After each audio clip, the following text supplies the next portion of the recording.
Hello Matholics, welcome to Nivan math academy. और video को देखने से पहले please like, share and subscribe. और आज का हमारे पास इंटरेस्टिंग टॉपिक है प्रोजेक्शन थ्योरम। क्लियर? ठीक है बेटा। तो आज हम देखने वाले हैं कि what is the projection theorem in Hilbert space. हमने यहाँ पे जो प्रोजेक्शन थ्योरम है ग्रेजुएशन में हमने पढ़ी हुई है इनर प्रोडक्ट स्पेस में, ठीक है। बट यहाँ पे हम हिल्बर्ट स्पेस में बात करने वाले हैं। तो are you interested for this? या अब देखते हैं हम सबसे पहले कि प्रोजेक्शन थ्योरम की स्टेटमेंट क्या है, फिर हमें प्रूफ क्या करना है, वो सब चीज़ें हम देखेंगे। देखो, if M is a closed linear subspace of a Hilbert space H, then H equal to this. अब ये क्या है, पहले हम ये देख लेते हैं हमें गिवन क्या है, फिर देखते हैं इसको क्या कहते हैं। ठीक है, देखो मेरे पास क्या है बेटा, H एक हिल्बर्ट स्पेस है, इतना क्लियर? ठीक है, ओके। और मेरे पास जो H हिल्बर्ट स्पेस है बेटा, इसमें मेरे पास यहाँ पर, एक मिनट,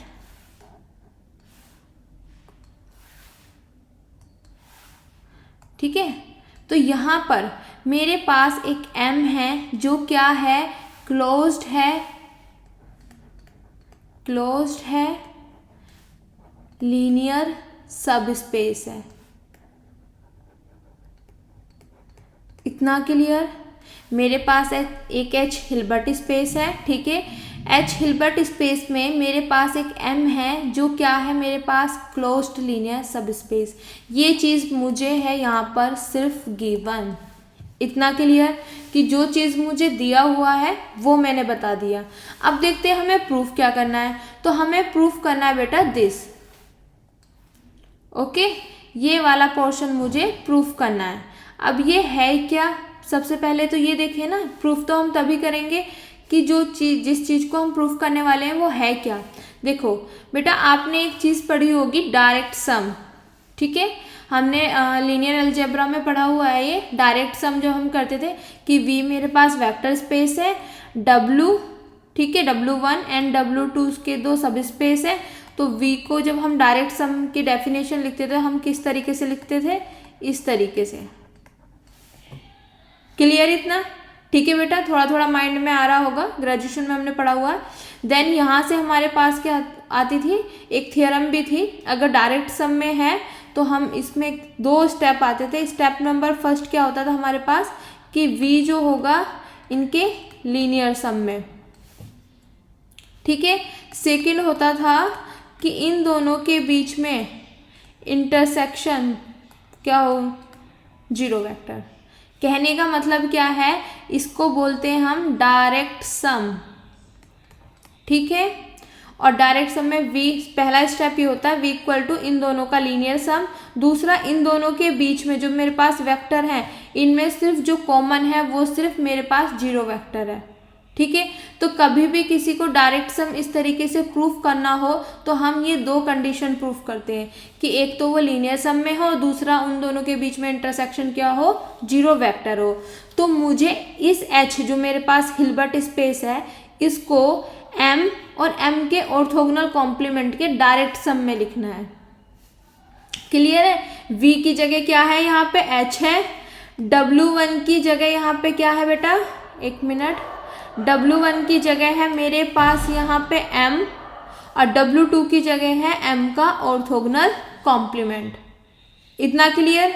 तो अगर मुझे इसको डायरेक्ट सम में दिखाना है तो मुझे क्या दिखाना पड़ेगा बेटा, पहला स्टेप कि H क्या हो मेरे पास, इन दोनों के लीनियर सम में हो। सेकंड स्टेप जो होगा वो मेरे पास क्या होगा कि इन दोनों के बीच में जो इंटरसेक्शन है, मतलब इन दोनों की जो इंटरसेक्शन है वो मेरे पास क्या है, जीरो वेक्टर, कि इन दोनों के बीच में जो कॉमन हो वो सिर्फ जीरो वेक्टर हो। तो ये दो चीज़ दिखा दूंगी तो मेरे पास ये डायरेक्ट सम में बन जाएगा। इतना क्लियर हो गया बेटा? ठीक है, क्या गिवन है, क्या प्रूफ करना है, आई होप आपको ये चीज़ क्लियर होगी। अब हम चलते हैं इसके प्रूफ पर। क्लियर? देखो proof, here M is a closed linear subspace of a Hilbert space H। जो हमारे पास H हिल्बर्ट स्पेस है उसमें मेरे पास क्या है, M क्लोज्ड लीनियर सब स्पेस गिवन है, क्लियर। मुझे प्रूफ क्या करना है इसको, डायरेक्ट सम, कि ये m और m के ऑर्थोगोनल कॉम्प्लीमेंट के डायरेक्ट सम में लिखा जाए। तो इसके लिए मुझे क्या प्रूफ करना पड़ेगा कि h को मैं इनके लीनियर सम के फॉर्म में लिख दूं और इन दोनों के बीच की जो इन दोनों की इंटरसेक्शन है उसमें सिर्फ 0 वेक्टर कॉमन आए। इतना क्लियर हो गया ना, ये चीज़ मुझे दिखानी है। अब पहले मैं ये वाला पार्ट मतलब बाद में करूँगी, पहले ये पार्ट करूँगी, ये थोड़ा सा इजी है। इतना क्लियर हो गया ना, ठीक है। तो हम इस पार्ट को देखते हैं बेटा। अब देखो यहाँ पे मेरे को दिखाना है फर्स्ट पार्ट में कि इन दोनों की इंटरसेक्शन क्या मेरे पास 0 वेक्टर है। मैं मान लेती हूँ कि इन दोनों की इंटरसेक्शन में कोई x है, मतलब कोई और मेरे पास वेक्टर है x, ठीक है। मैंने कोई और वेक्टर मान लिया कि इन दोनों के इंटरसेक्शन में x है, ठीक है। तो अगर x इन दोनों के इंटरसेक्शन में है तो x इसमें भी होगा, x इसमें भी होगा, क्योंकि इंटरसेक्शन में कौन जाता है, जो दोनों में कॉमन हो, ठीक है। इसमें भी हो, इसमें भी हो, तभी वो दोनों में जाएगा। इतना क्लियर हो गया यहाँ से। अब देखो x बिलोंग कर रहा है ऑर्थोगोनल कॉम्प्लीमेंट ऑफ m, तो इसका मतलब क्या है कि x की x से इनर प्रोडक्ट इक्वल टू 0 आएगी। कैसे आएगी, ये माइंड में सोचने वाली बात है।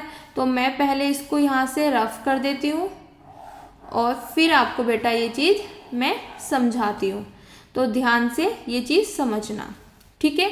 मैंने बोला कि x बिलोंग कर रहा है ऑर्थोगोनल कॉम्प्लीमेंट ऑफ m, ठीक है। अब सबसे पहली बात है कि इसमें ऑर्थोगोनल कॉम्प्लीमेंट ऑफ m होता क्या है, ठीक है। तो बेटा इसमें हिल्बर्ट स्पेस के वो वेक्टर आते हैं, हिल्बर्ट स्पेस से वो वेक्टर आते हैं जो m के साथ क्या हो, ऑर्थोगोनल हो। समझ आ गया। इसमें हिल्बर्ट स्पेस से वो वेक्टर आते हैं जो m के साथ क्या हो, मेरे पास m के साथ क्या हो, ऑर्थोगोनल हो, ठीक है। इतना क्लियर। और m के साथ ऑर्थोगोनल होने का मतलब क्या है, किसी वेक्टर का किसी सेट के साथ ऑर्थोगोनल होने का मतलब क्या है कि वो वेक्टर उस सेट के सभी वेक्टर्स के साथ क्या हो, ऑर्थोगोनल हो, ठीक है।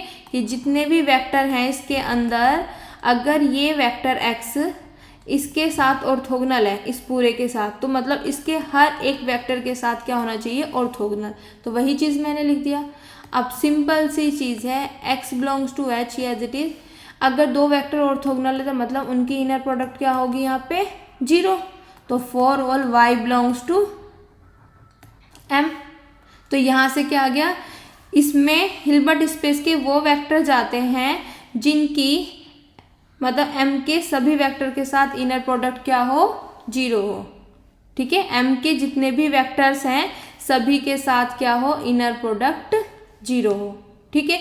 तो ये x, ये जो x है ये इसके अंदर है, तो ये इसके अंदर कब गया होगा, ठीक है। कब गया होगा, जब इसने m के सारे वेक्टर्स के साथ इनर प्रोडक्ट 0 बनाई होगी, तभी तो गया होगा इसके अंदर, ठीक है।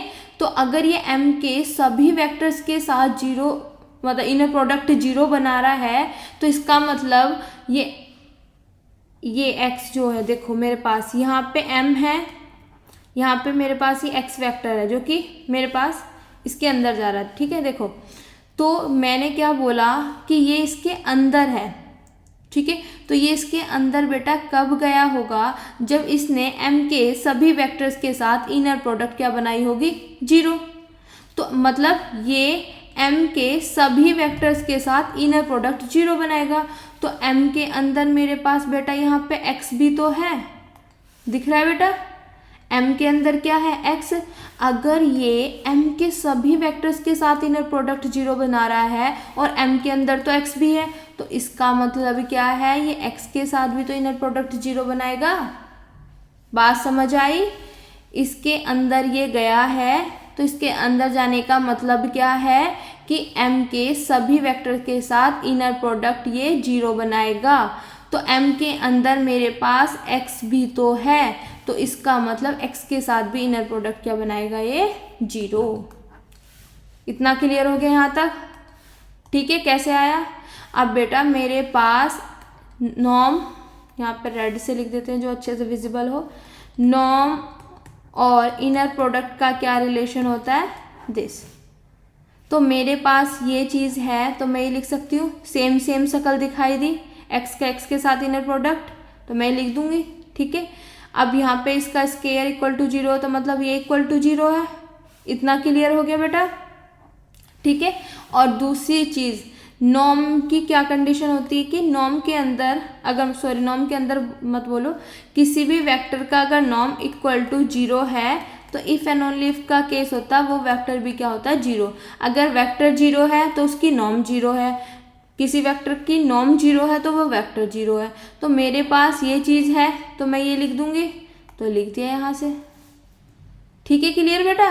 तो देखो यहाँ पे अब क्या किया हमने, तो मैं यहाँ पे देखो मेरे पास x की वैल्यू क्या आ गई 0।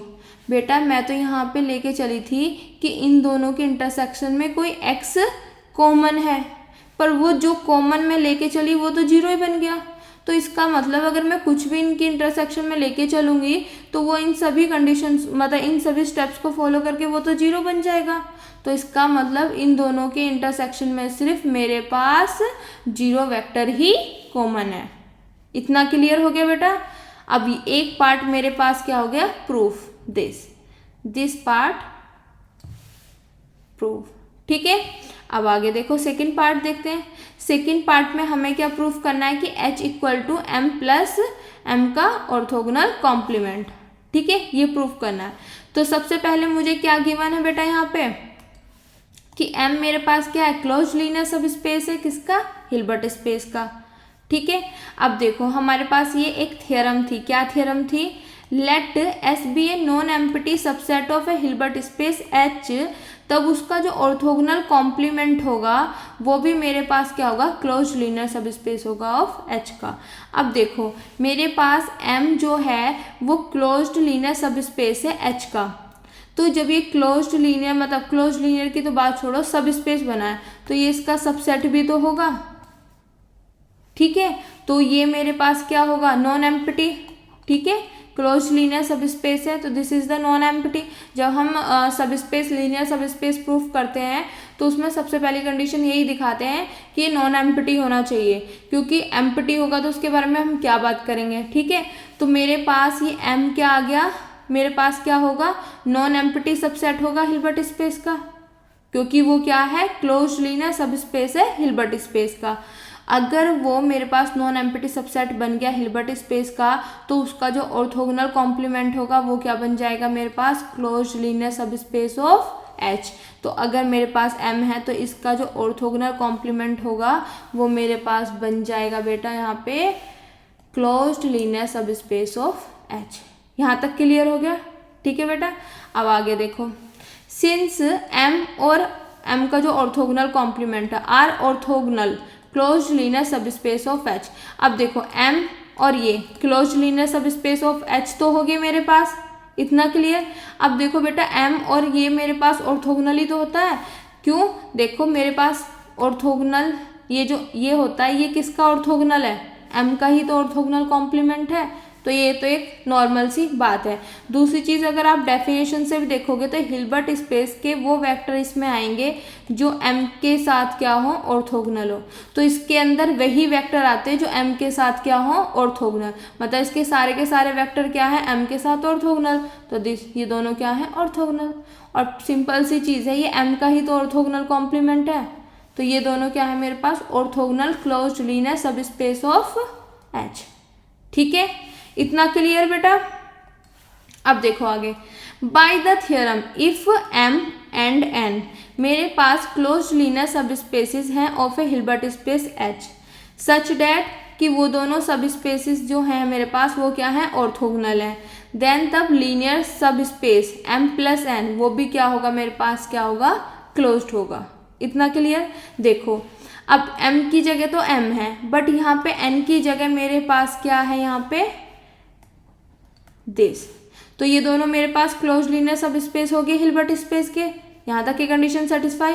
और दोनों क्या है मेरे पास, ऑर्थोगोनल भी हैं, तो इनका जो लीनियर यहाँ पे दिस प्लस दिस लीनियर सम आएगा वो मेरे पास क्या होगा, क्लोज्ड होगा। ठीक है, तो ये मेरे पास क्या बन गया, closed linear subspace of H. इतना क्लियर बेटा यहाँ तक। ठीक है, तो इसको मैंने इसका क्लोज्ड लीनियर सब स्पेस बना दिया, तो ये इस तरीके से होगा ना। देखो क्लोज्ड लीनियर की तो बात है, पर सब स्पेस है तो मतलब सबसेट होगा, इस तरीके से तो होता है बेटा। ठीक है, तो मेरे पास this closed linear subspace of H। अब ये इसके अंदर कंटेन कर रहा है। ठीक है, तो इसकी मेरे पास यहाँ पे क्या चीज़, दो पॉसिबिलिटी होती है, या तो मेरे पास ये प्रॉपरली कंटेन करेगा या इसके इक्वल होगा। ठीक है, क्लियर इतना। तो मेरे को ये वाला पार्ट प्रूफ करना है कि मेरे पास क्या हो, ये वाला कि H को इन दोनों के लीनियर सम की फॉर्म में मैं लिख सकूं। ठीक है, तो मैं लेके चलती हूँ कि ये इक्वल नहीं है। कंट्राडिक्शन से प्रूफ करेंगे, सिंपल सी चीज़ है। ठीक है, कंट्राडिक्शन से हम इसको प्रूफ करेंगे। क्लियर बेटा, यहाँ पे कंट्राडिक्शन। ओके, तो देखो अगर ये मेरे पास इक्वल नहीं है तो ये वाला पोर्शन खत्म, तो इसका मतलब ये होगा प्रॉपरली कंटेन होगा, तो ये मेरे पास क्या बन जाएगा, proper closed linear subspace of H। ठीक है, क्लोज्ड लीनियर सब स्पेस तो है जो ये मैंने बोला अभी आपको। ठीक है, बट इसकी दो पॉसिबिलिटी होती है, दिस एंड दिस, बट ये वाला तो मैं मान के चल रही हूँ कि ये है नहीं है, तो इसका मतलब ये है, तो ये है तो इसका मतलब क्या, प्रॉपर है, proper closed linear subspace of H। इतना क्लियर हो गया बेटा। अब आगे देखो यहाँ से बाय द थ्योरम, अब फिर यहाँ पे एक थ्योरम लगेगी, कौन सी, if M is a proper closed linear subspace of a Hilbert space H। मेरे पास H कोई हिल्बर्ट स्पेस है, अगर उसका कोई भी proper closed linear subspace होता है तो वहाँ पे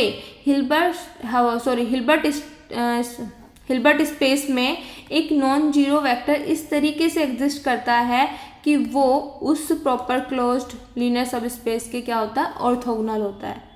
ठीक है, बाय दिस थ्योरम।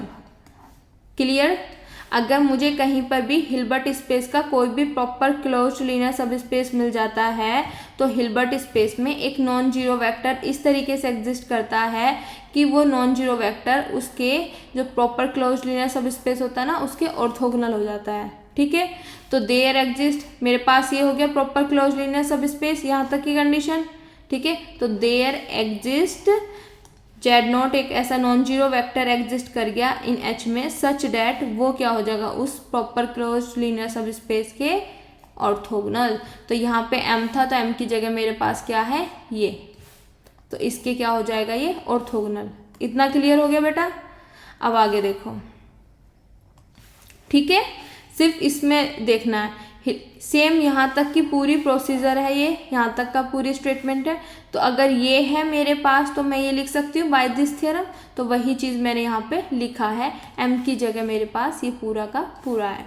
ठीक है, अब देखो Z0 जो है मेरे पास ऑर्थोगोनल है इस पूरे के, तो ये तभी पॉसिबल हो सकता है जब Z0 M के भी ऑर्थोगोनल हो और Z0 क्या है, इसके भी ऑर्थोगोनल कॉम्प्लीमेंट ऑफ M के भी हो, मतलब इसके भी ऑर्थोगोनल मतलब ऑर्थोगोनल हो और इसके कॉम्प्लीमेंट के भी ऑर्थोगोनल हो, ऑर्थोगोनल कॉम्प्लीमेंट के भी। ठीक है, इतना क्लियर बेटा। ये इसके ऑर्थोगोनल है तो इसका मतलब क्या है, वो इसके भी ऑर्थोगोनल हो और इसके भी, ये तभी पॉसिबल है अगर ये चीज़ है तो। अगर बाय चांस ये नहीं हुआ तो ये पॉसिबल नहीं हो पाएगा। ठीक है, इतना क्लियर। अब देखो Z0 जो है वो ऑर्थोगोनल है M के, तो ये कहाँ चला जाएगा, इसके ऑर्थोगोनल में, ऑर्थोगोनल कॉम्प्लीमेंट में। क्लियर, क्योंकि ऑर्थोगोनल कॉम्प्लीमेंट की क्या डेफिनेशन होती है, इसमें हिल्बर्ट स्पेस के वही वेक्टर जाते हैं जो M के साथ क्या होते हैं, ऑर्थोगोनल। तो Z0 जो है मेरे पास बेटा, Z0 M के साथ क्या है, ऑर्थोगोनल है, तो ये किस में चला जाएगा, इसके अंदर। अब देखो यहाँ पे ये क्या है मेरे पास, इसके ऑर्थोगोनल है। ठीक है, तो ये कहाँ जाएगा, इसके ऑर्थोगोनल में। ठीक है, देखो इसका मतलब क्या है, इसमें हिल्बर्ट स्पेस के वो वेक्टर जाते हैं जो इसके ऑर्थोगोनल हों, मतलब इसके ऑर्थोगोनल हो। ठीक है, यहाँ पे ये था तो इसके, यहाँ पे ये है, एक छोड़ दो, इसके ऑर्थोगोनल। ठीक है, तो ये इसके ऑर्थोगोनल है तो मतलब ये इसमें जाएगा, इसके भी ऑर्थोगोनल कॉम्प्लीमेंट में। चला गया, ठीक है। तो जेड नॉट इसमें भी है, जेड नॉट इसमें भी है, यहाँ से ध्यान से समझो, जेड नॉट इसमें भी है, जेड नॉट इसमें भी है, तो इन दोनों के इंटरसेक्शन में भी जाएगा। इतना क्लियर। तो जेड नॉट बिलोंग्स टू इनकी इंटरसेक्शन। अब देखो ये चीज़ मैंने क्या लिखी बेटा, मुझे पता है कोई भी मेरे पास सब स्पेस है, ठीक है, और उसका क्या है, ऑर्थोगोनल कॉम्प्लीमेंट है। सॉरी, यहाँ पे प्लस साइन आ गया, दोबारा लिख लेते हैं। मेरे पास कोई भी सब स्पेस है, ठीक है, और उसका ऑर्थोगोनल कॉम्प्लीमेंट है, तो उनके बीच में सिर्फ मेरे पास जीरो वेक्टर ही कॉमन होता है। और ये चीज़ मैं आपको यहाँ पे करा चुकी हूँ कि इसमें और इसमें, इसके ऑर्थोगोनल कॉम्प्लीमेंट में सिर्फ जीरो वेक्टर कॉमन होता है। इतना क्लियर, ठीक है। तो यहाँ पे m है और यहाँ पे इसका क्या है, ऑर्थोगोनल कॉम्प्लीमेंट। तो अगर मैं यहाँ पे ये लेती हूँ तो यहाँ पे इसका क्या आएगा, ऑर्थोगोनल कॉम्प्लीमेंट। तो यहाँ पे m ये है और यहाँ पे इसका क्या है, ऑर्थोगोनल कॉम्प्लीमेंट। तो इसमें क्या आएगा, सिर्फ जीरो वेक्टर कॉमन, ठीक है। कोई भी सब स्पेस है उसका उसके ऑर्थोगोनल कॉम्प्लीमेंट के साथ जो इंटरसेक्शन होगा सिर्फ उसमें जीरो वेक्टर कॉमन होगा। तो मेरे पास कोई भी सब स्पेस है यहाँ पे, ठीक है, दिस, और इसका इसके ऑर्थोगोनल कॉम्प्लीमेंट के साथ जो इंटरसेक्शन होगी उसमें सिर्फ जीरो वेक्टर आएगा, ठीक है। तो यहाँ पे कोई सब स्पेस है तो इसका इसके ऑर्थोगोनल कॉम्प्लीमेंट के साथ इंटरसेक्शन क्या आएगी, जीरो वेक्टर। तो वही चीज़ मैंने यहाँ पे लिखी हुई है। इतना क्लियर। तो अब देखो यहाँ पे जीरो, जेड नॉट बिलोंग कर रहा है इससे, बट ये किसके इक्वल है, इसके। तो मतलब जेड नॉट बिलोंग कर रहा है इससे, बट बेटा इस सेट में तो सिर्फ जीरो वेक्टर ही है और जेड नॉट इसके अंदर जा रहा है, तो ये जेड नॉट क्या हो जाएगा मेरे पास, जीरो। क्यों, क्योंकि इसके अंदर तो सिर्फ जीरो ही प्रेजेंट है और जेड नॉट इसके अंदर बिलोंग कर रहा है, तो ये जीरो वेक्टर ही होगा ना। इतना क्लियर। तो this is the contradiction. Why, क्योंकि बेटा मैं तो यहाँ पे देखो, यहीं पे जेड नॉट को मैं क्या मान के चली हूँ, नॉन जीरो वेक्टर, पर यहाँ पे तो मेरे पास जीरो वेक्टर आ गया, तो ये तो कंट्राडिक्शन हो गया। पर कंट्राडिक्शन आई क्यों, क्योंकि बेटा मैं ये मान के चल रही थी, इसलिए कंट्राडिक्शन आ गई। तो इसका मतलब ये चीज़ नहीं है, तो हमने जो चीज़ मानी थी ऐसा नहीं है, तो ये मैं मान के चल रही थी कि ये नहीं होगा। तो इसका मतलब बेटा यहाँ पे देखो, एक मिनट, इसका मतलब येलो रंग कलर ले लेते हैं। इसका मतलब क्या हो गया कि जो मैंने सोचा था कि ऐसा नहीं है वो गलत प्रूफ हो गया। तो ऐसा तो है बट ऐसा नहीं है, ठीक है। मेरे को ये इक्वल प्रूफ करने थे तो मैंने इसका अपोजिट मान के चली थी, ठीक है, बट वहाँ पे नीचे जाके कंट्राडिक्शन आ गया। तो इसका मतलब जो मैंने सोचा था वो गलत था, ठीक है, कि ये इक्वल नहीं होंगे, इसका मतलब ये इक्वल होंगे। तो यहाँ पे वही चीज़ लिखी हुई है, एक कंट्राडिक्शन, बिकॉज जेड नॉट मेरे पास क्या है, यहाँ पे नॉन जीरो वेक्टर है। तो जो हम मान के चले थे कि ये नॉट इक्वल होगा, इसका मतलब ये इक्वल होगा, ठीक है। तो अब मेरे पास h क्या आ गया यहाँ से, सॉरी h इक्वल टू, मेरे को ये चीज़ दिखानी थी, डायरेक्ट सम दिखाना था। तो मेरे पास पहली स्टेप आ गया कि h क्या होगा, दिस, एंड इन दोनों के बीच में मेरे पास इंटरसेक्शन जो आ गई वो आ गई जीरो वेक्टर। तो मेरे पास ये भी सेटिस्फाई, ये भी सेटिस्फाई, तो इसका मतलब दिस सेटिस्फाई, कि इनको डायरेक्ट सम की फॉर्म में लिख सकते हैं, ठीक है बेटा। तो पहला स्टेप हमने ये किया था कि दोनों के इंटरसेक्शन में सिर्फ जीरो वेक्टर है, फिर मैंने दिखा दिया कि उसको इस फॉर्म में लिख सकते हैं, तो वो मेरे पास क्या बन गया, डायरेक्ट सम, ठीक है बेटा। तो आई होप ये प्रोजेक्शन थ्योरम आपको अच्छे से समझ आई होगी और ये बहुत ज़्यादा इम्पोर्टेंट है बेटा, तो इसको अच्छे से आप करना, एग्ज़ाम में मैक्सिमम ये देखने के लिए मिलती है, ठीक है। और अब तक अगर आपने मेरा यूट्यूब चैनल सब्सक्राइब नहीं किया है और शेयर नहीं किया अपने दोस्तों के साथ, तो प्लीज़ सब्सक्राइब एंड शेयर, और उन बच्चों तक ज़रूर पहुँचाएँ इसको जिनको इसकी नीड है। Thank you so much.